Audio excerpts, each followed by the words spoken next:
एक बार की बात है। एक हलचल भरे जंगल में दो अलग अलग जीव रहते थे, मोमो बंदर और व्हिस्कर्स बिल्ली।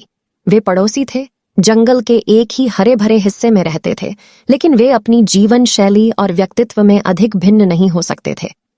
मोमो बंदर एक जिंदा दिल और जिज्ञासु साथी था।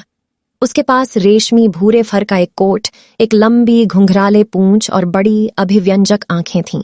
मोमो पूरे जंगल में अपने रोमांच और शरारत के शौक के लिए जाना जाता था।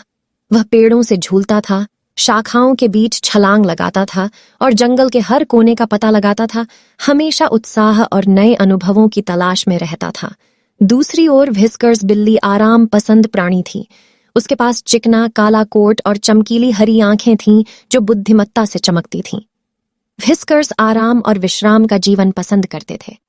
वह अक्सर नरम धूप से गर्म चट्टान पर झपकी लेती या छाया में आराम करते हुए शांति की हवा के साथ दुनिया को गुजरते हुए देखती थी।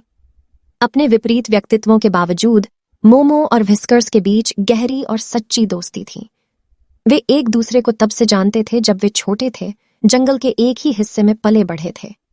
उनके मतभेद केवल उनके बंधन को मजबूत करते प्रतीत हुए, क्योंकि वे पूरी तरह से एक दूसरे के पूरक थे। एक धूप वाले दिन जब मोमो पेड़ों के बीच झूल रहा था, उसे दूर कुछ दिलचस्प चीज दिखाई दी। यह एक छिपा हुआ झरना था जो हरी भरी लताओं और पत्तों के पर्दे के पीछे छिपा हुआ था। पानी की तेज आवाज ने उसे करीब खींच लिया और उसकी जिज्ञासा उस पर हावी हो गई।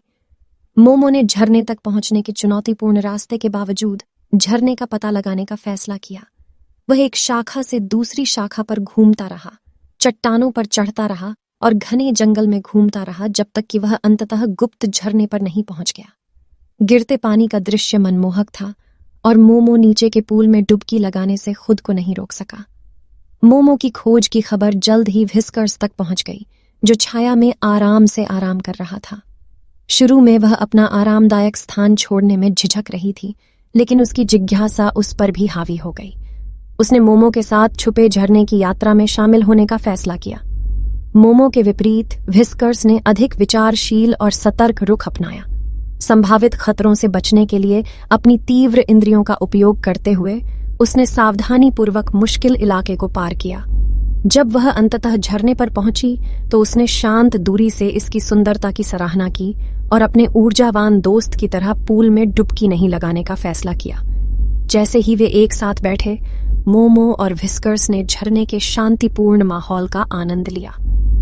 मोमो ने रोमांच और उत्साह की अपनी कहानियां साझा की, जबकि व्हिस्कर्स ने उसे जंगल की शांति और सुंदरता की कहानियां सुनाई।